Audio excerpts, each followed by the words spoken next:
Olá, você sabe o que é um iterável e o que é um iterador? E como que você reconhece essas estruturas na linguagem Python?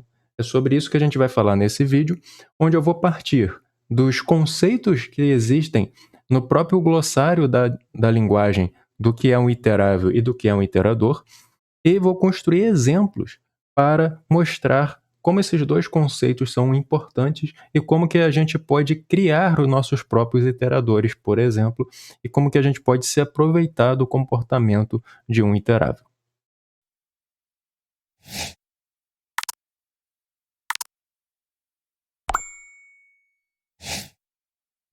Eu vou começar falando sobre iteráveis. E essa função aqui vai ser uma função que eu vou usar em alguns exemplos do nosso vídeo. É uma função aí que boa parte de vocês já deve ter escrito em algum momento, certo? É uma função que recebe um conjunto de números e eleva esses números ao quadrado, retornando uma lista desses números elevados ao quadrado. Então perceba que aqui no corpo da função eu criei uma lista vazia chamada resultado e estou aqui passando em um loop for por cada número que está nesse parâmetro aqui chamado de iterável de números. E daí eu estou pegando o resultado e anexando a resultado número ao quadrado. E no final eu retorno a lista resultado. Tá? Então eu vou rodar essa célula aqui para efetivamente criar essa nossa função.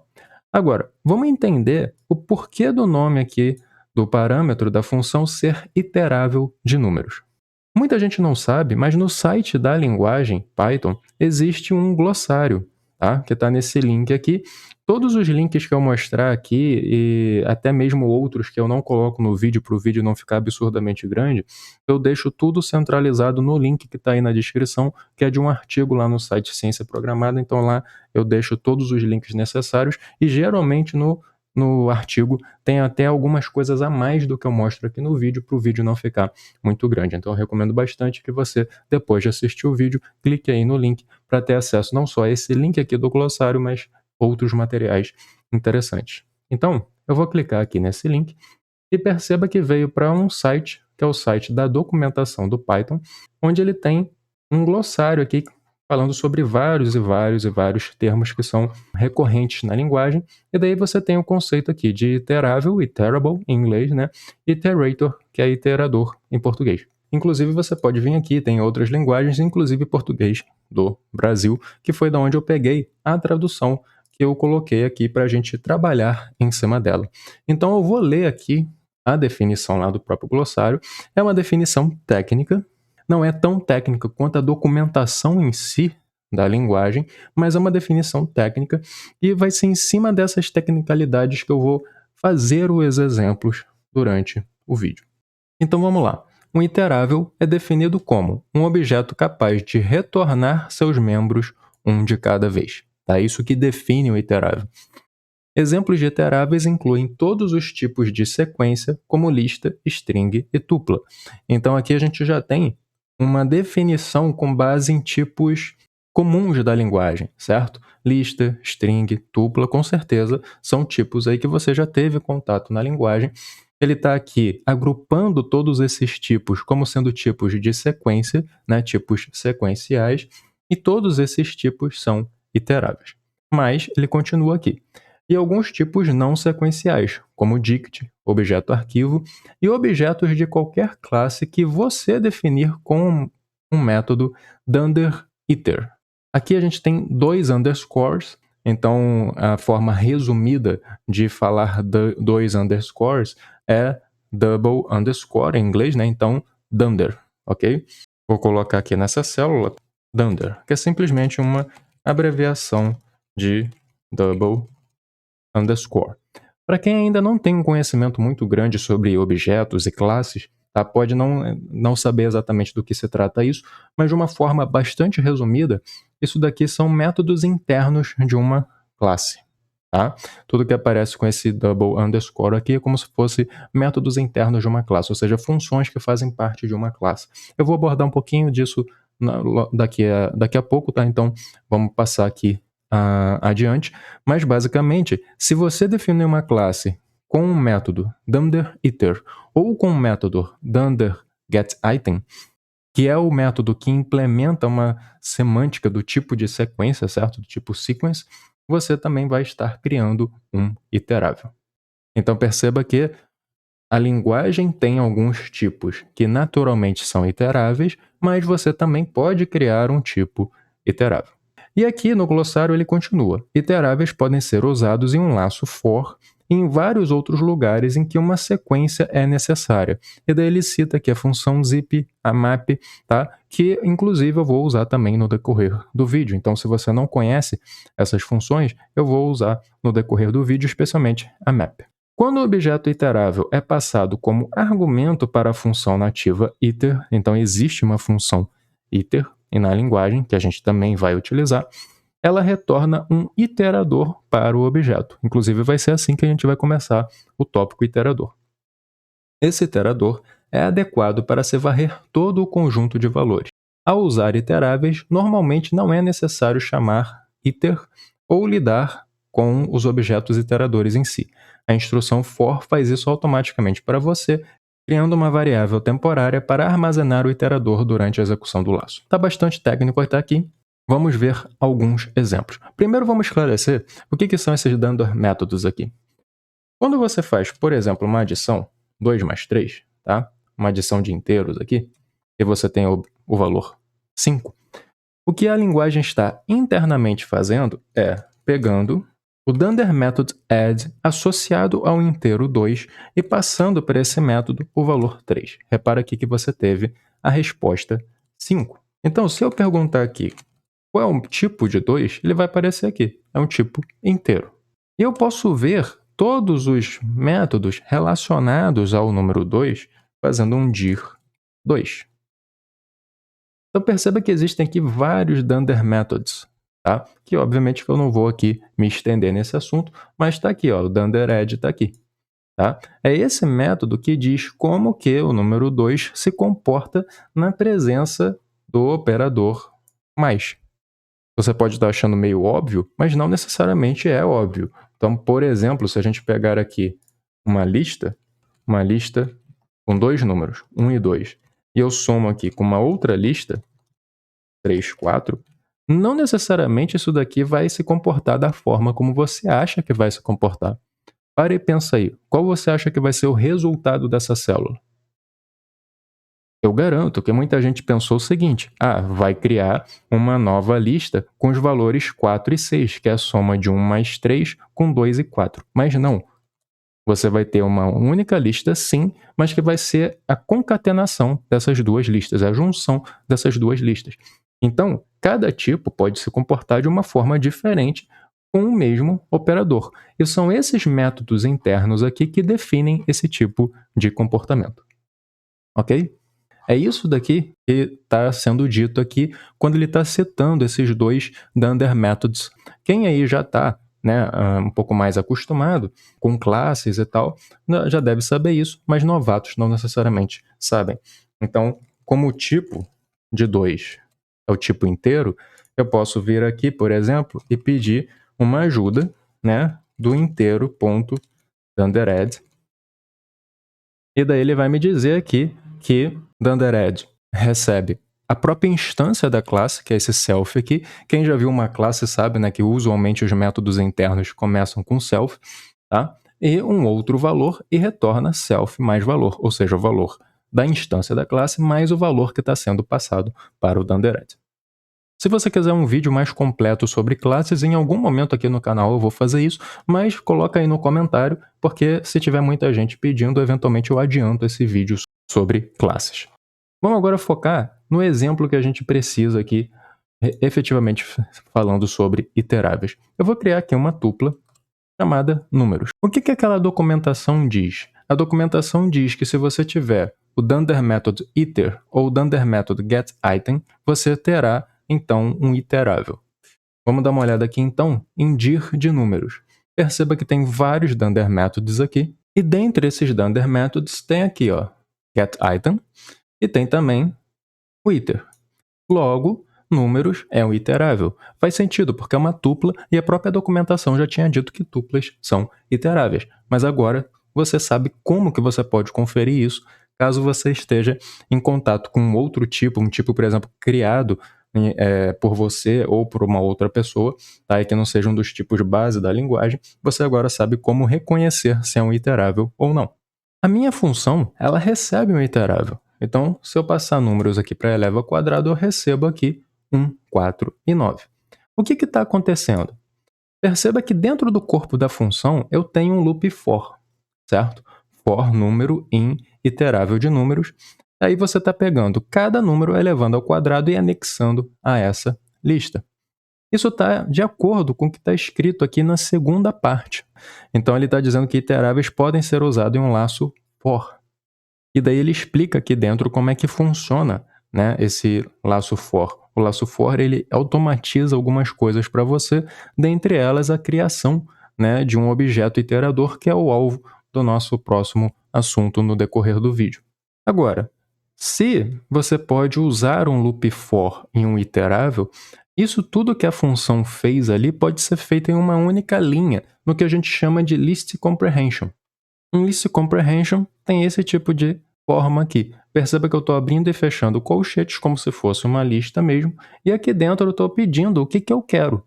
Eu quero o número elevado ao quadrado para cada número que está em números. Se eu rodar essa célula aqui, eu tenho exatamente o mesmo resultado.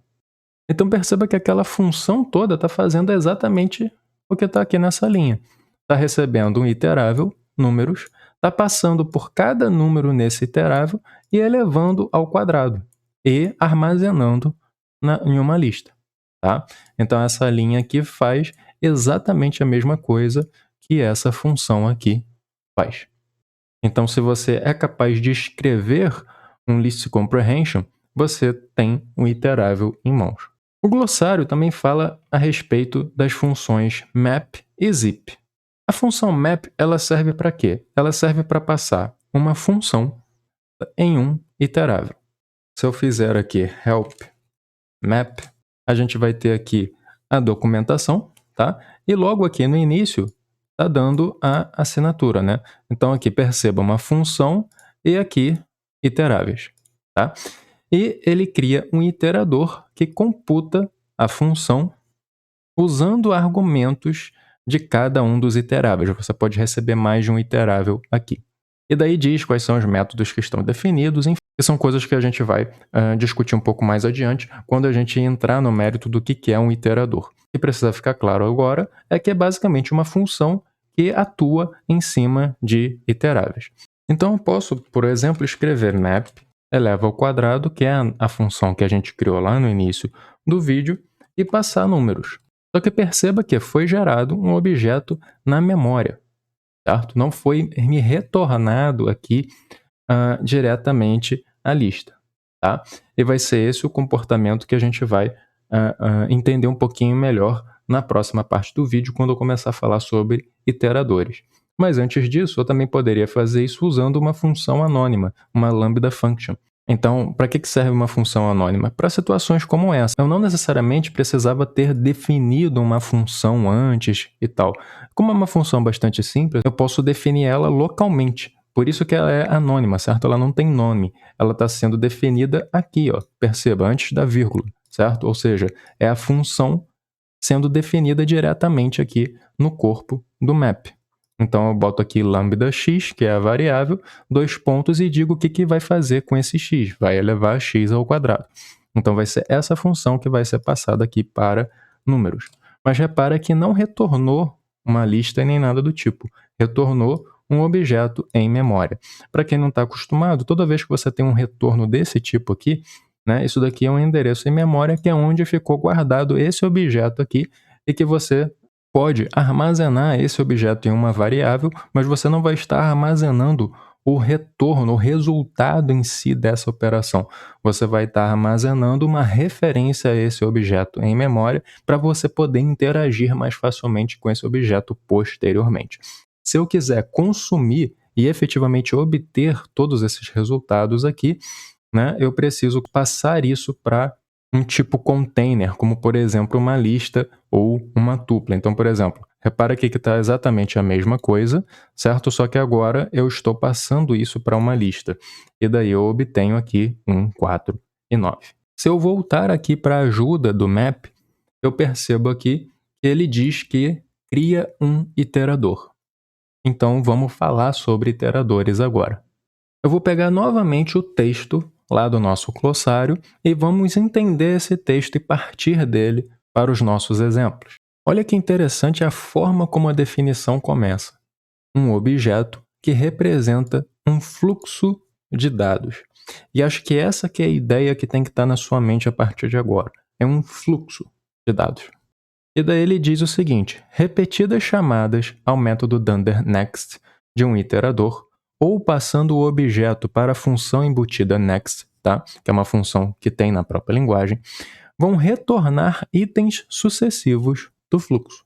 Quando não houver mais dados disponíveis, uma exceção stop iteration será levantada. Quando essa exceção aqui acontecer, o objeto iterador se esgotou e quaisquer chamadas subsequentes a seu método dunder next vão levantar apenas a stop iteration novamente. Iteradores precisam ter um método dunder iter, que retorne o objeto iterador em si, de forma que todo iterador também é iterável e pode ser usado na maioria dos lugares em que um iterável é requerido. Então aqui, ó, nessa parte, ele está me dizendo como que eu posso reconhecer o iterador. Basta eu ter aqui o método dunder iter e, lembra, também eu preciso ter o dunder next.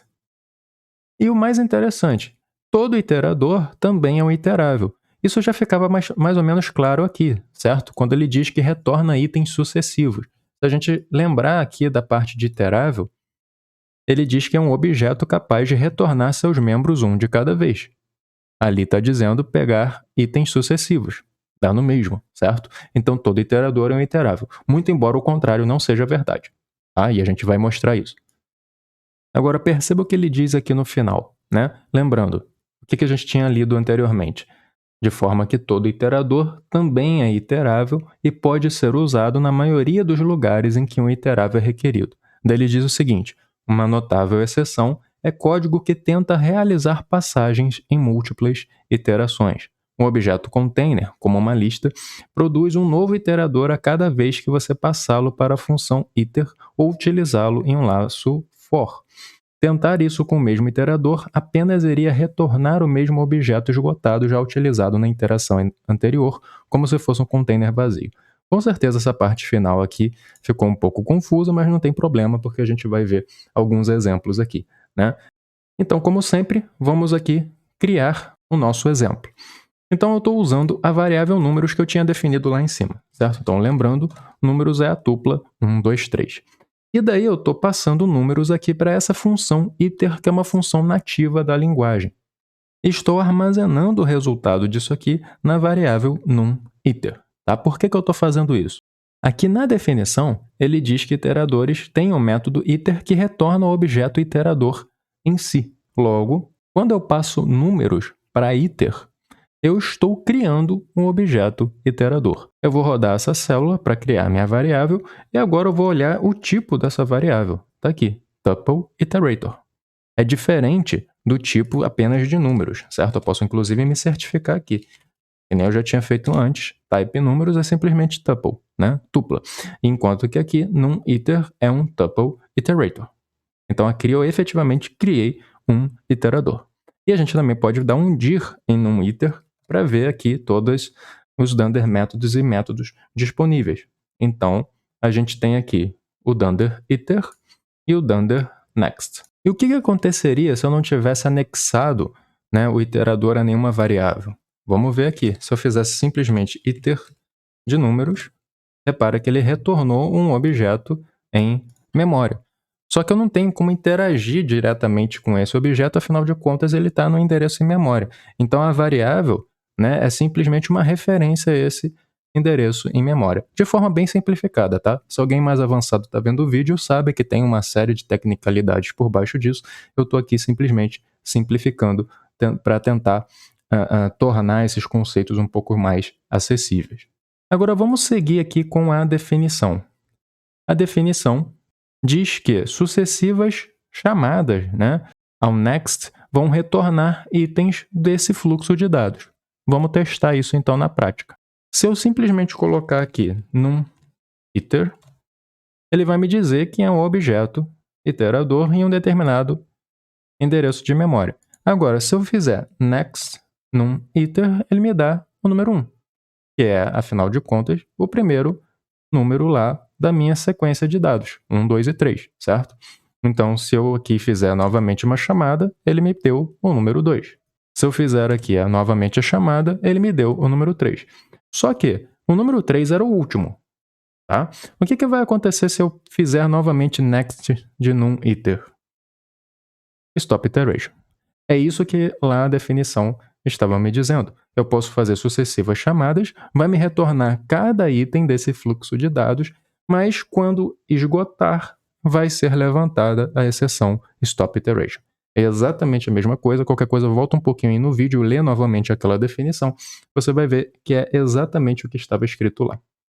Agora, só por teste, vamos ver o que vai acontecer se a gente chamar next no números em si. Lembra, números é a nossa tupla. É um iterável. Mas será que é um iterador? Não, certo? Ele me diz aqui, ó, é um type error, um erro de tipo, e daí ele está me dizendo que um objeto tupla não é um iterador. Então, lá no texto, ele dizia que todo iterador é um iterável.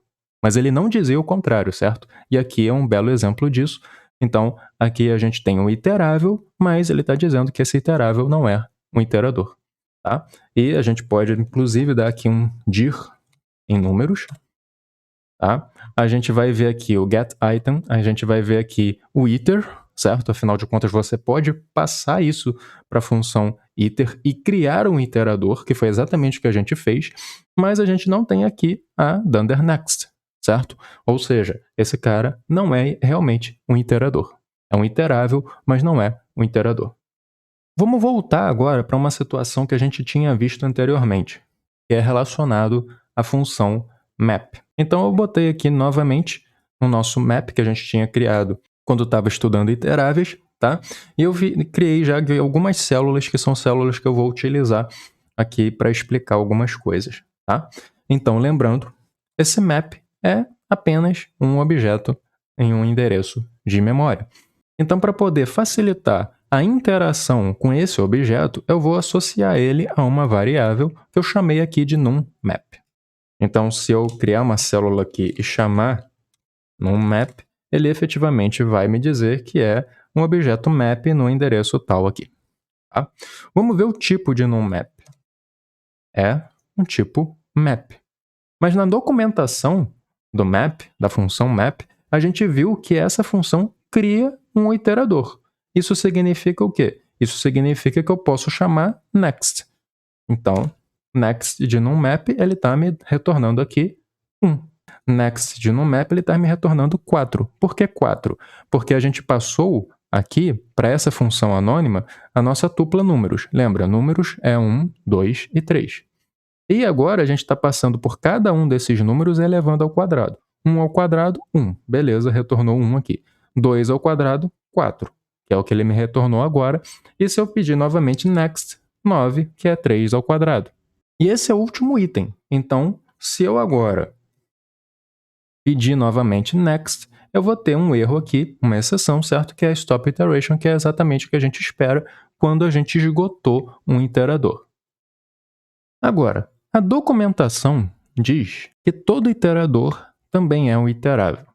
Vamos novamente explorar essa parte da documentação. O que eu fiz aqui? Eu peguei o nosso iterador e coloquei ele direto aqui como sendo argumento da nossa função eleva ao quadrado. Vamos ver qual é o resultado disso daqui. Perceba, 1, 16 de 81. Da onde está vindo isso? Para e pensa. Números. Números é a tupla. 1, 2 e 3. Cada um dos números aqui dessa tupla está sendo elevado ao quadrado. Isso gera o quê? 1, 4 e 9. E o que está acontecendo com esse 1, 4 e 9? Vamos voltar aqui para a nossa definição. tem um loop for aqui que está consumindo esse iterador, certo? Da mesma forma que consome um iterável. Por isso que todo iterador é um iterável. Está consumindo como? Está pegando 1, está elevando ao quadrado e anexando na lista resultado. Está pegando 4, elevando ao quadrado, anexando em resultado. Está pegando 9, elevando ao quadrado e anexando a resultado e está retornando resultado. E daí a gente tem a lista 1, 16, 81. Então, aqui a gente usou um iterador como sendo um iterável, que nem a definição diz que é. E o interessante é que aqui não foi levantada a exceção stop iteration, certo? O loop for, ele automaticamente lida com isso na linguagem, então você não precisa se preocupar com exceções sendo levantadas aqui. Pelo menos não exceções, né, do tipo stop iteration. Quando a gente pega um iterador e passa para um tipo container, como por exemplo lista e tupla, esse iterador é consumido por completo, tá? Então, se eu pegar esse mesmo iterador aqui e passar para uma lista, retorna tudo de uma vez. Se eu fizer a mesma coisa aqui com uma tupla, retorna tudo de uma vez. No entanto, o que vai acontecer se eu já tiver começado a consumir um iterador e depois passar para um container?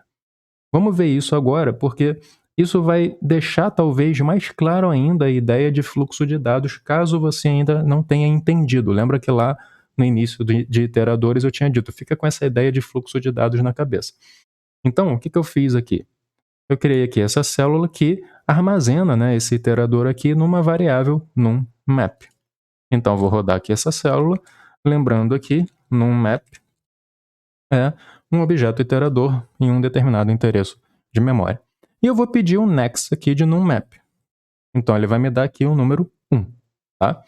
Agora, o que acontece se eu passar numMap para dentro de uma lista? Perceba o seguinte, nesses exemplos aqui, eu passei o iterador completo para dentro de uma lista e para dentro de uma tupla. Eu não tinha consumido nada deles, certo? Eu tinha simplesmente criado eles e passado direto para a lista e para a tupla, e daí ele me retornou todos os valores aqui dentro da lista ou da tupla. Aqui é diferente. Aqui eu já comecei a consumir, eu já pedi o primeiro. O que deve acontecer? Seguindo aquela lógica de fluxo de dados, agora ele deve me passar apenas os que estão faltando. E se eu rodar, efetivamente é isso que acontece, 4 e 9. Por isso a ideia de fluxo de dados. Você tem um objeto em memória e vai pedindo um por um. Ok? Então, quando eu dei esse next aqui, me deu o primeiro.